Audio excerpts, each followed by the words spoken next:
Welcome back, my casual friends. Casual Duelist here, and today I have a Wicked God card deck for you guys. So if you guys don't know who the Wicked Gods are, those would be like the Wicked Dreadroot right here. This is our Wicked version of Obelisk. We have the Wicked Avatar, and that is, of course, the Winged Dragon of Ra, and it's appearing here as Sphere mode. And again, we have the Wicked Eraser, and this is going to be our dark version of Slifer. The real thing that makes this all exciting is that with the recent Egyptian God decks for Obelisk and Slifer, we did release, or receive, sorry, the Divine Evolution spell. And today I wanted to build a deck that is more or less can be modified down to a more budget playstyle.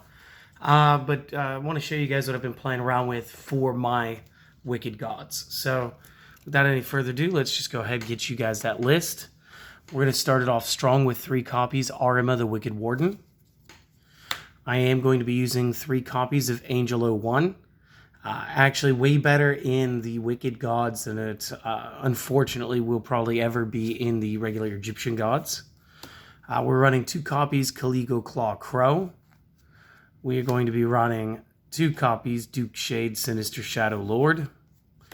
The single Phantom Sky Blaster, thanks ban list. 3 copies Reactor Slime, because propagation of tokens. 3 copy Telus the Little Angel, same thing. We're going to get a lot of tokens real quick. I am going to be running 2 copies Tenyi Spirit Vishuda. A couple of reasons on that. In the main deck, we're going to have 2 copies of the Wicked Avatar.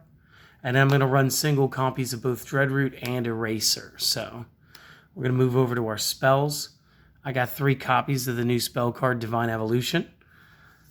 I'm going to be running 2 copies Double Summon. And again, unlike the God decks, there's just not as much synergy with getting the extra summon.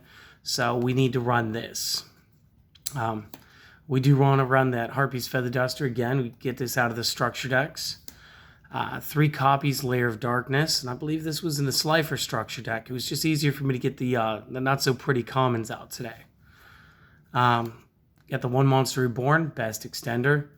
I'm going to be running the 3 copies Pot of Duality with my 2 copies Pot of Prosperity.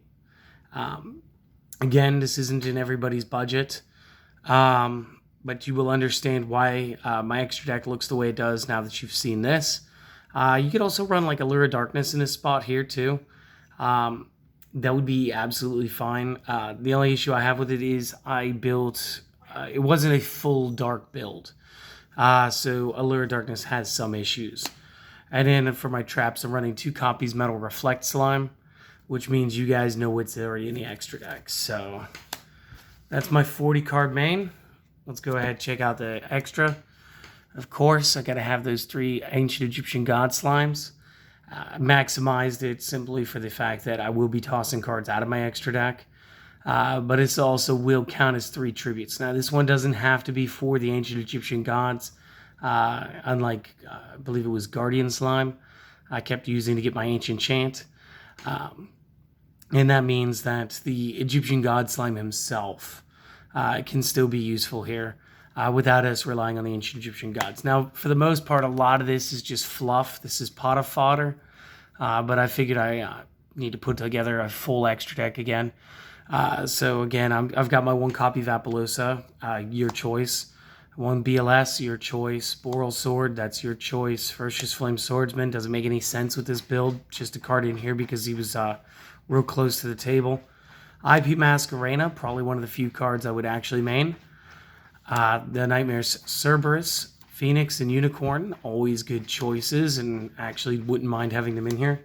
Link Karibo, I'm not actually sure that there's a timing for me to play him. Same with Relinquished Anima, just like the way he looks, so I threw him in today. Al Mirage is here for the Telus plays. And Underworld Goddess of the Closed World actually could happen if you can generate enough effect monsters. You're probably not going to play that one either. So really, you just need, if you have access to the slime. Again, if you don't have access to the slime, don't play these in the main. Go and get yourself some super polymerizations. Get yourself a good ratio and actually put in some good things. Again, we've got Layer of Darkness, My super polys for the play testing were always in my side this week, but I don't really feature my side decks. But then again, you could always just have like Starving Venom, Fusion Dragon, Predaplant, Dragostapelio. Put in a couple of really good fusion traps, like thinking Sea Monster Theseus isn't too bad. Could let you suck up 2 tuners, and then be able to actually generate your own 5-star tuner. You could always play the Mudragon of the Swamp. You guys know what the tech ones are. But as far as my build today, the way I was playing it, the God Slimes are necessary. Maybe not all 3 of them. IP Masquerena, My Nightmares, and Salamangreat Almirage. The rest is just generic fodder for if I need to toss it out with Pot of Prosperity. So again, I'd like to thank anybody who watched this far. I hope that you enjoyed the list. I hope it helps you. And if it does, do consider hitting the subscribe button and letting your friends know about the channel. Yeah, other than that, you guys just have a fantastic day. Literally go watch another video. Do something fun. Hopefully you guys can maybe, I don't know, go out to eat. Have something fun happen. So you guys are dismissed. Everybody else who wants to know what the cards do, stick around. I'll explain them in a little bit better. So for that, we're going to start with our rima. So first off, we either discard this card from our hands, essentially like a old field spell fetch monster, or like terraforming, and then add 1 layer of darkness from deck to hand. Once per turn, you contribute a dark monster to draw 1 card, which is crazy good, especially because layer of darkness means we could do our opponent's monster. And if you tribute a dark monster other than this card to activate this effect, you can actually choose to instead add a dark monster with 2,000 or more defense from the deck to the hand. You're only going to get to use Arma effects once per turn. Except, of course, the discard effect. You can discard like all 3 on turn 1 if you really wanted to. You wouldn't, but you could. And things that this is going to help us with is this is actually the reason we're playing only 1 Dreadroot instead of 3 like I started this week with. It just makes Dreadroot searchable to your hand. I can tribute my opponent's monster and then tutor out my boss card. So fair and fine. It also allows us to go after Duke Shade, and I want to say Vishuda. I'm using the 3 copies Angel 01 this week. And again, it's going to have a double summon-esque effect. So we can special summon this from our hand by revealing a level 7 or higher, which is... I'm not sure the Vishuda actually hits that, but all of our Wickeds do. What the heck did my Vishuda? So cover up the 4. Yeah, that's 7. So Vishuda plus the Wicked Gods are all targets to reveal. Special summon this card. You can only special summon 1 of these per turn this way. While you control this special summoned card, you can tribute summon a level 7 or higher in attack position during your main phase in addition to your normal summoner set. And this is one of the things when I was putting together the extra deck, I really wasn't sure. I kept forgetting about his star level. So I guess Relinquished Anima and Link Kribo actually do make some sense. But I promise you that was just unintentional. But again, yeah, for a reveal, we can special summon it. And then while we control it as a special summoned card, then we can go ahead and get the extra tribute summon. So that's going to help us set up. Caligo Claw. When we control a dark monster, we can special summon this from the hand. We can only special summon 1 of these per turn this way. Think about this in this way. If we have Layer of Darkness and we play Angel 1 first, we can extend with Claw second, or you could even play our Phantom Sky Blaster later and still get a whole mess of cards to the field. So again, another real reason for Angel 1 to be really good, especially with it being Layer of Darkness. But 2, I don't want to get this too often into the hand. It will clog it. We do run the 2 copies Duke Shade, and because we're able to tribute a monster on our opponent's side of the field because it's dark, think about this as more or less a kaiju that we're going to special summon to our own side of the field. So effect here is you can tribute any number of dark monsters, special summon this from the hand, and if you do, give it 500 per monster you tributed. If this card is normal or special summoned, you can target a level 5 or higher dark in the discard pile. Add that to your hand, using each effect once per turn. And then, of course, you cannot special summon monsters the turn you activate this card's effects except dark. Now, where is this going to hurt us? Except dark means when we're trying to play them. So cards like Angel 1 and Telus will actually be nulled while this guy's around, which is a thing. Additionally, when he's played, we can get back either Vishudas or our Wicked Gods. We can go ahead and get those back up out of the discard pile and recycle them. Again, this would be more helpful if I was playing the Super Polys in the main, and for the budget builds that you guys will make based off this, because again, not everybody has access to Pot of Prosperity. And if you don't have access to the Egyptian God Slime, there's no point playing the Metal Reflect Slime. So that gives you some options there as well. Phantom Sky Blaster, when it is normal or flip summoned, you can special summon any number of Sky Blaster tokens up to the number of monsters that you currently control. Once per turn during each standby phase, you can inflict 300 to your opponent per Sky Blaster monster that you control, making Sky Blaster monsters unable to declare attacks that turn. We're using them literally for the token spawn. And again, if we can get Angel 01 off first, Angel 01, play this, counts up field, got 2 cards, 2 equals 2 tokens, equals 4 monsters on board, which will allow us to go ahead and tribute summon into the Wicked based off of Angel 01's effect. And additionally, since we're thinking about it now, you didn't have to use the Angel 01. You could have just used the Sky Blaster and his tokens. You could go ahead and create that Relinquished Anima or that Link Karibo, sorry. So that's the thing. Reactor Slime. Again, this is for those times where you have the extension with the Angel 01 or the double summon. We'll be able to play it, activate its effects, play the slimes. During the turn that we do get the slime tokens, we will be unable to special summon for the rest of the turn. Sorry, cannot normal summon or special summon except for divine beasts. So you won't be able to do this in the same turn. Additionally, you could toss these out of your deck if you wanted to. I was also using this as a quick way to use the secondary effect to actually get my Metal Reflect slimes up. So during the battle phase as a quick effect, you may tribute this card, set 1 Metal Reflect slime from hand, deck, or graveyard, and it can be activated this turn. You can only use each effect once per turn. I was really going into the trap card with this. Again, if you don't have the fusion monster, this would be another way to adapt the deck into, playing a super polymerization, more control-oriented build. Again, we got Telus. If this is sent from Monster Zone to the graveyard, special summon a Telus Wing. While this is in the graveyard and you have a Telus Wing token on the field, banish this in a spell from your hand. Play 2 more Telus Wing tokens. You cannot special summon for the rest of this turn except from the hand. So again, this will stop you from playing like the Egyptian God Slime. But this won't stop you from playing Angel 01 to go ahead and then be able to use those 3 Telus Wings. So again, this is another great way to go ahead and generate 3 tributes real quick. Since we are doing the Layer of Darkness, I did want Vishuda. I knew he was going to be searchable. I knew he was going to have some cool effects as a starter to try to get the extensions for Crow and Phantom Blaster. If you control no effect monsters, basically when you control no monsters, special summon this.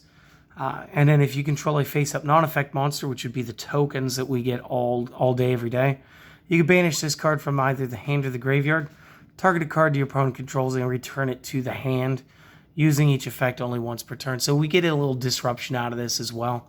It's very fun. Over to the Wicked. So they're going to share some text, just like our ancient Egyptian gods did. And that text is they cannot be special summoned and they cannot be normal summoned or set except by attributing 3 monsters. However, these guys can be set. So that's kind of different. Wicked Avatar, arguably one of the best ones. The opponent cannot activate spell or trap cards until the end of their second turn after this card is normal summoned, which is 2/3 of the game. But really, I just want to get rid of your spells. I just want your spells gone. The attack and defense of this card are always 100 points higher than the highest face-up monster's attack on the field except the Wicked Avatar. And what that means is in combat, base combat, the Wicked Avatar is always strongest. Up next is Dreadroot, so the first effects.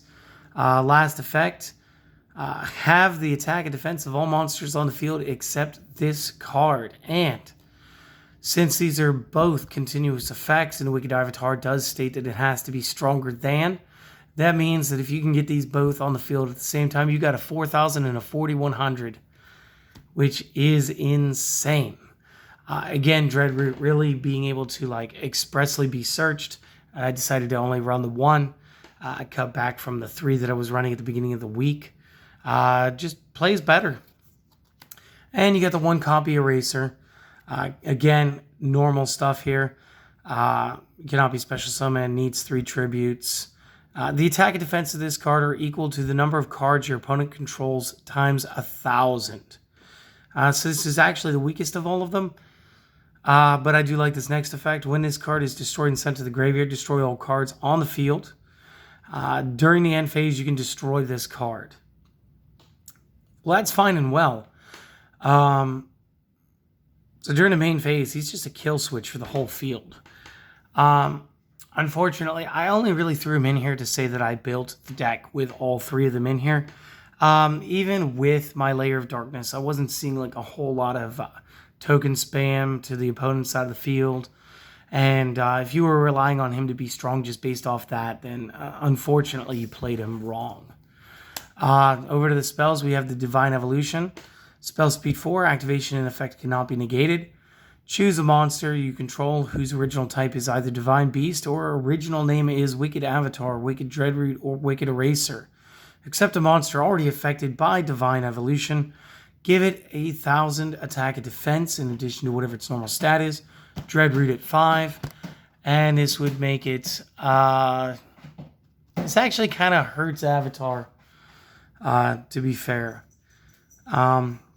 Unless, of course, you have Dreadroot at the same time that you want to, do to Dreadroot. This way, Avatar gains the bonus anyway.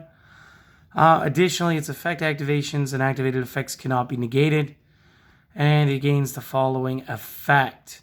When it declares an attack, you can make your opponent send a monster they control to the graveyard, their choice. The real question is, does that count as my attack? Or does my attack still go? It also doesn't say once per turn, so am I going to cause like a whole imbalance of monsters changing a number on the side of the field until I get to the direct attack? You guys let me know. I didn't do my homework. Real quick, the rest of the deck, I got the 2 double summons again so we can get the cards out there. I got the Feather Duster to take care of the back row. You got the Layer of Darkness. So all face-up monsters become dark. Once per turn, if you tribute a monster to activate a card effect, you can take one of your opponent's monsters. And then once per turn during the end phase, special summon torment tokens to the turn player's side of the field equal to the number of monsters that were tributed this turn. So that's fair. Monster Reborn, just for extension. Pot of Duality, excavate 3, add 1. Prosperity, banish 3 or 6 your choice face down from extra deck. Opponent takes half damage this turn. Excavate cards equal to what you banished. Add that card to your hand. Rest go to the bottom of your deck. Only activate 1 per turn, and you can't draw cards by card effects the turn you activate this. Again, we have the Excavate and Add, so we can still play them at the same time. The Reflect Slime, really just here to play the God Slime to the extra deck. You guys know why God Slime's in here. It helps defend everything from being targeted. That's all fine and well. The only links that you really need to know are your IP and your Nightmares, just in case you actually do use them to go up against your opponent. You can use, like I said, the Link Kuriboh and Relinquished Anima. I wasn't planning on it, but you can. Based on Angel 01, Salamangreat Great Almirage is here to make sure the telus goes off. I do hope that you guys enjoyed that. Sorry, it seemed like I spaced out a couple of times. It's real hot today. My mind is just not in the moment. I do apologize for that. I do hope that you guys have a great day. And I hope to see you guys on the next video. Later.